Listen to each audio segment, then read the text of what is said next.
Bom dia, meus amigos, queridos notáveis. Vamos começar mais um dia de prática em 30 minutos. Comentário fixado.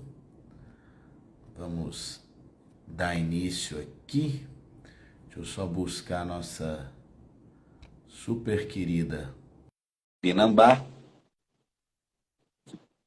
para iniciar conosco. Bom dia, Soraya. Bom dia a todo mundo.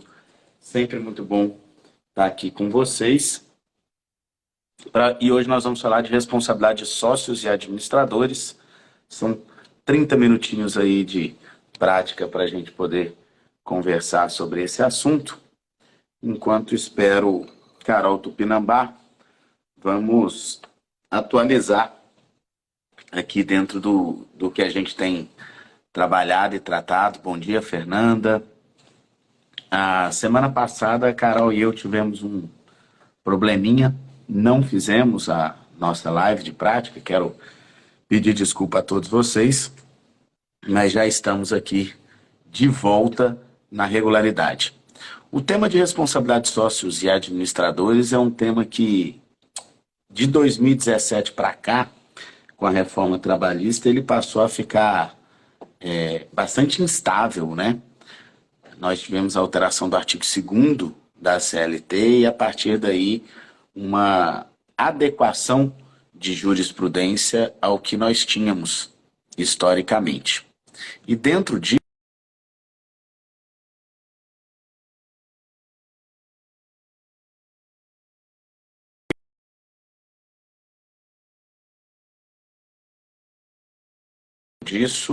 parece que deu uma travada aqui, né? Deixa eu ver aqui.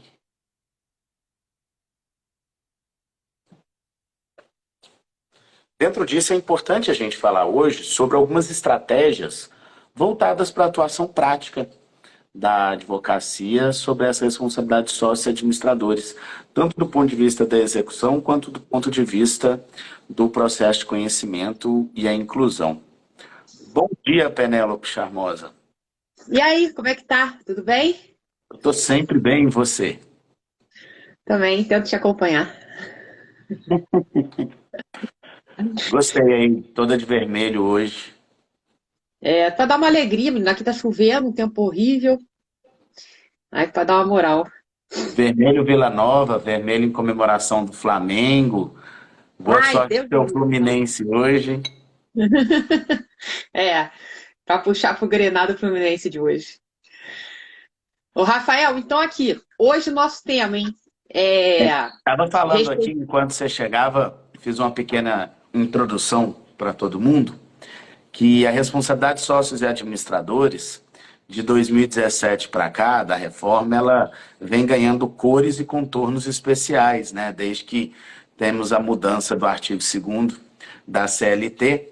Para falar em responsabilização de sócios e administradores, a gente tem que andar junto com a jurisprudência, que tem trazido sempre informações, e a gente percebe diferenças de entendimentos e atuações aí nas varas, nos tribunais e no próprio TST.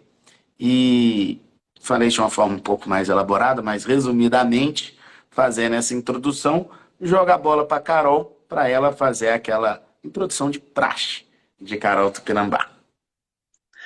Então, não, eu acho que esse tema é importante, é bem prático para o pessoal, porque, na verdade, eu acho que isso só acontece na área trabalhista, né, gente? Que você começa o jogo, mas não sabe se no final vão ser os mesmos jogadores. A gente tem a responsabilidade normal, quando você contrata uma pessoa enfim, e aí você mantém uma relação jurídica direta com a pessoa, mas no processo de trabalho, nas relações de trabalho, você pode ainda receber uma herança trabalhista de responsabilidade, se você fizer parte do grupo econômico, se você for um tomador de serviço terceirizado, se você for sucessor no processo do trabalho, se você for sócio da empresa. Então, assim, existem vários outros canais que não a vivência da relação trabalhista direta, que podem levar à responsabilidade, à caracterização da parte como devedora no processo do trabalho.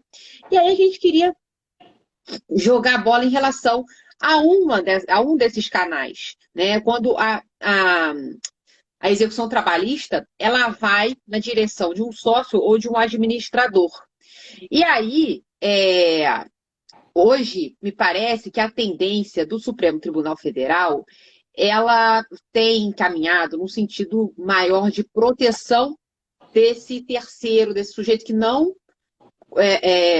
esteve presente originalmente na relação de trabalho, principalmente quando esse terceiro é um sócio, um administrador da empresa. Além da proteção, né, que o próprio ordenamento vai dar para...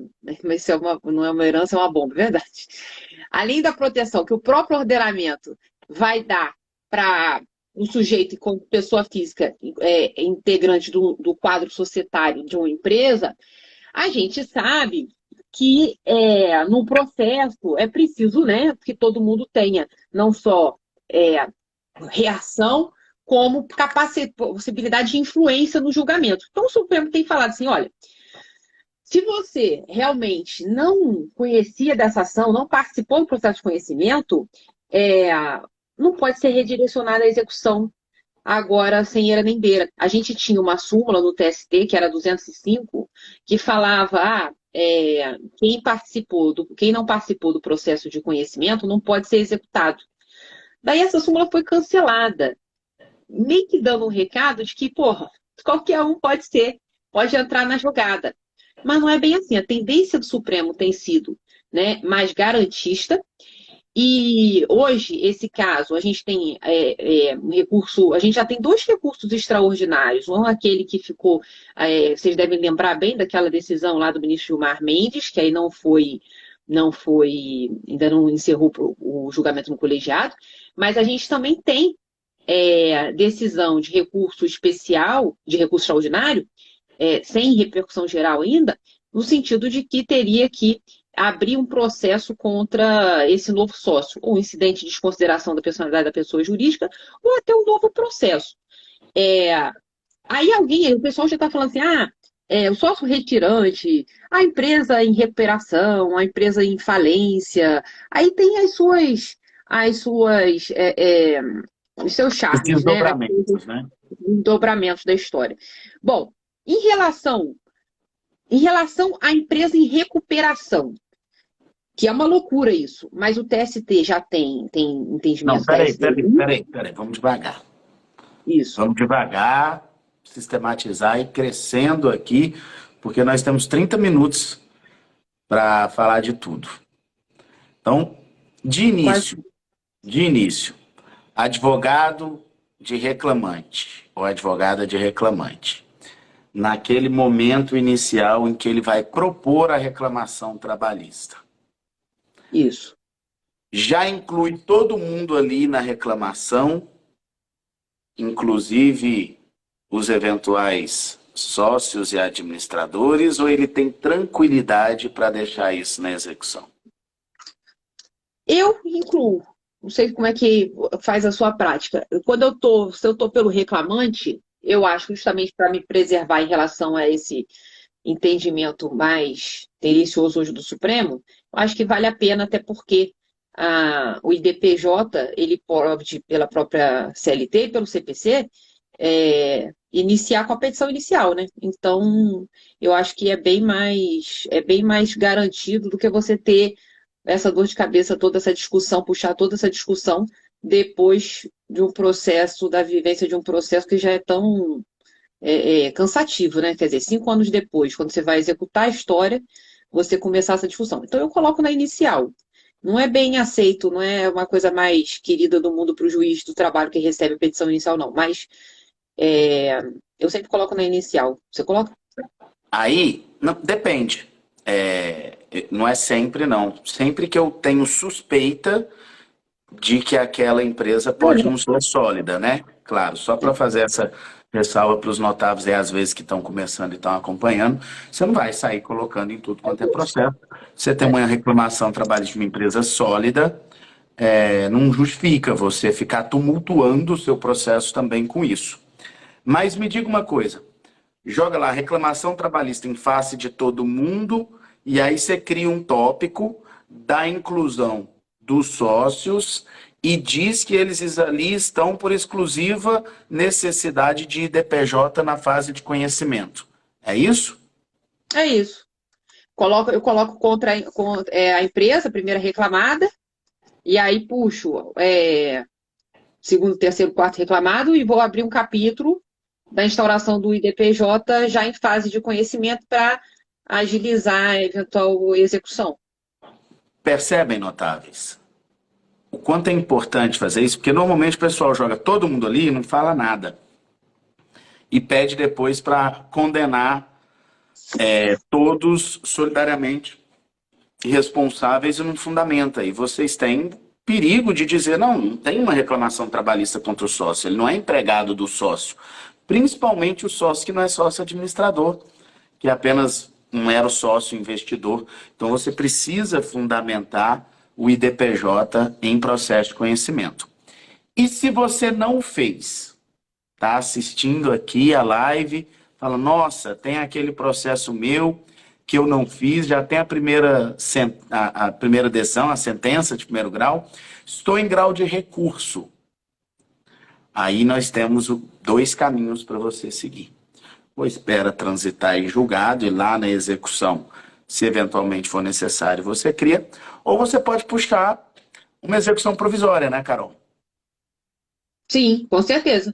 Eu acho que abrir a execução provisória, a gente lembrando, né, que no processo do trabalho os recursos têm efeito meramente devolutivo, não tem efeito suspensivo, em regra. Então, a partir da sentença, e eu acho que meio que uma ferramenta psicológica do processo do trabalho. A partir da sentença, você apresentar já uma petição de execução provisória. Porque assim, saiu a sentença hoje, 8 dias depois, você fala, se manifesta aí sobre o cálculo.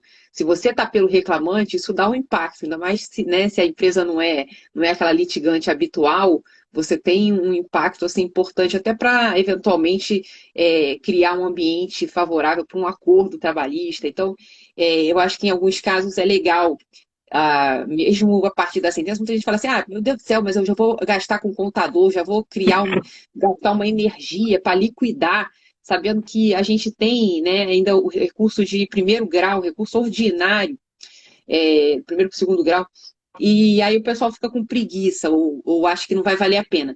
Mas em determinados casos, cria-se até um ambiente, assim, uma estratégia meio que de pressão para um acordo, né, de agilidade. Então, eu acho que o IDPJ, nesse momento, saiu a sentença.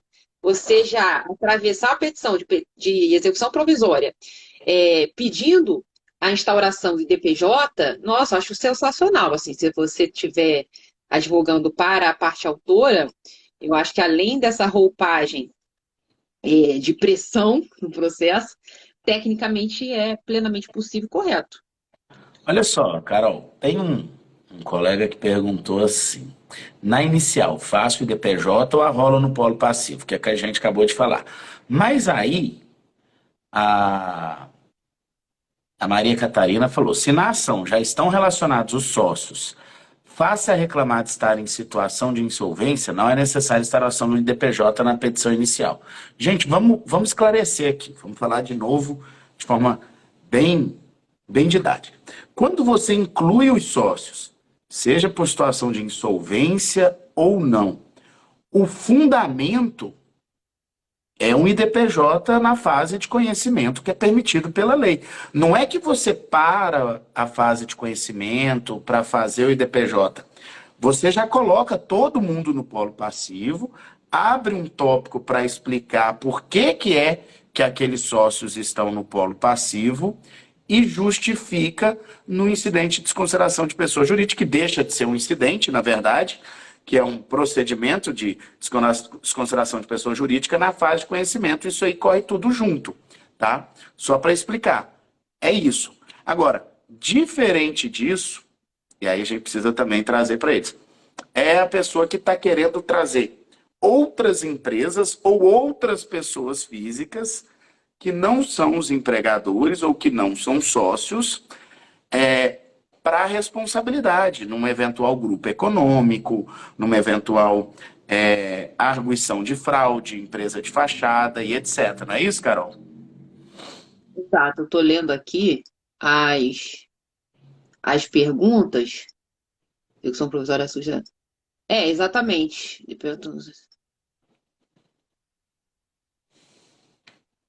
Meu travou aqui as perguntas, não estou conseguindo mais ler. Não, Mas, mas é enfim, isso. é isso. E agora, e aí, na verdade, a gente estava falando desses desdobramentos. É, Não, só quando antes disso. Só antes sim, disso, só para a gente finalizar a petição inicial. Que a gente chega nessa outra fase.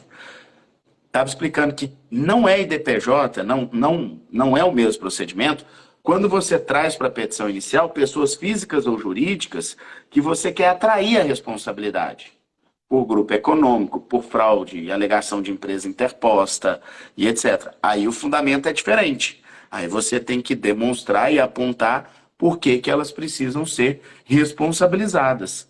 Mostrar a conexão entre as empresas. Quando você traz os sócios, você não precisa, porque a conexão vem do contrato social. E o fundamento jurídico, o tópico que você vai abrir na sua petição inicial, é simplesmente dizendo que você está adiantando o IDPJ.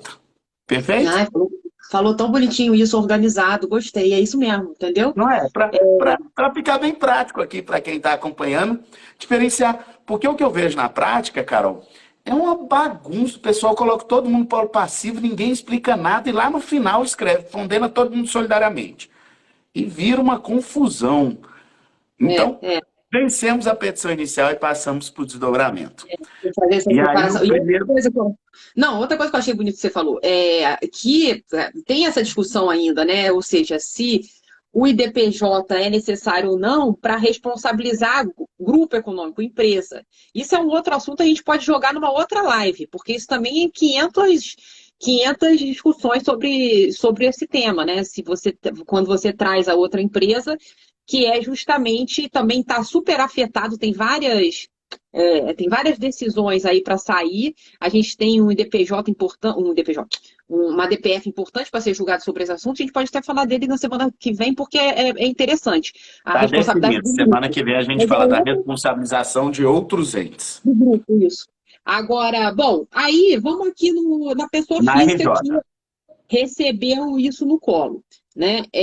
Agora eu tinha lido aqui, o pessoal perguntando, isso é só depois da reforma do CPC? Na verdade, pior que é, né? Mas veio o CPC, depois vem a Instrução Normativa 39, falando que iria se aplicar, depois vem a reforma trabalhista, já trazendo para o bojo da CLT. Antigamente era moda, vamos embora mesmo.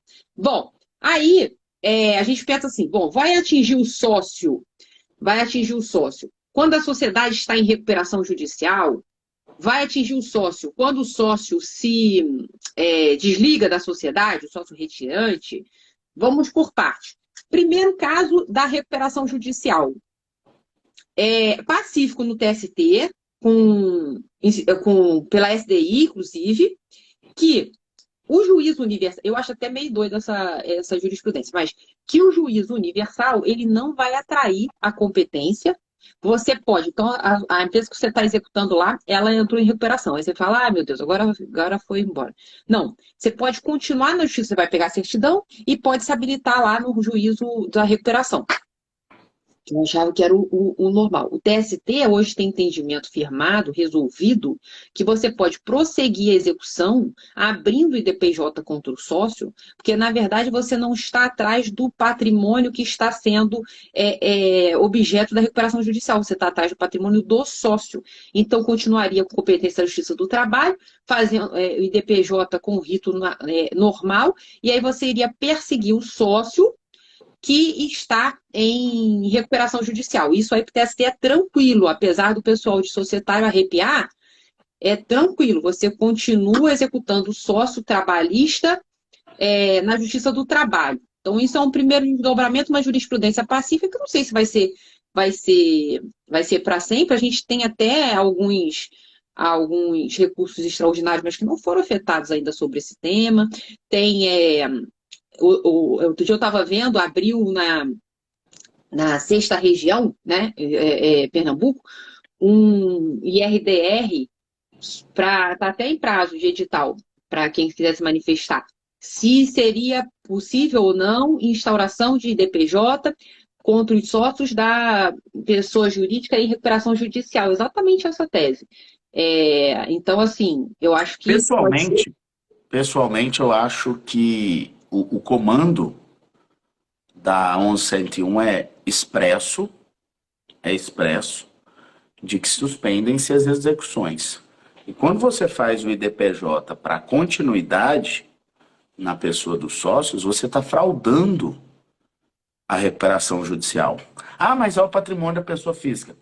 O problema é, chega um momento na recuperação judicial em que esse patrimônio da pessoa física pode ser entendido como um patrimônio que vai ter que se responsabilizar por alguma fraude, por exemplo. E se alguém se antecipou a isso, você está fraudando a fila da recuperação judicial. Então, particularmente, eu acho absurdo a possibilidade de continuidade enquanto existe a decisão do juízo universal da RJ determinando que se suspenda as execuções. Eu acho que esse assunto ainda, apesar de ser pacífico sim, na SDI, mas esse assunto ainda tem muita água para passar debaixo dessa ponte. Com certeza, eu também vejo da mesma forma. Mas, enfim, o que temos para hoje, o retrato de hoje é esse. Em relação a outra coisa que estavam perguntando, outro desdobramento. Quando o sujeito, que você tocou, o sujeito não é sócio, o sujeito é só administrador.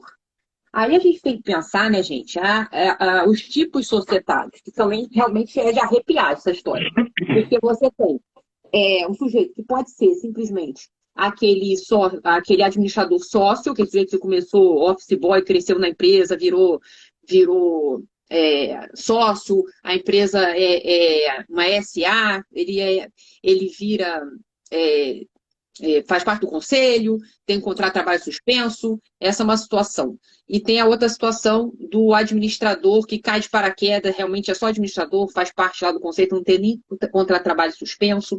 O fato é que esses administradores, então assim, quando a gente está falando de sociedade limitada,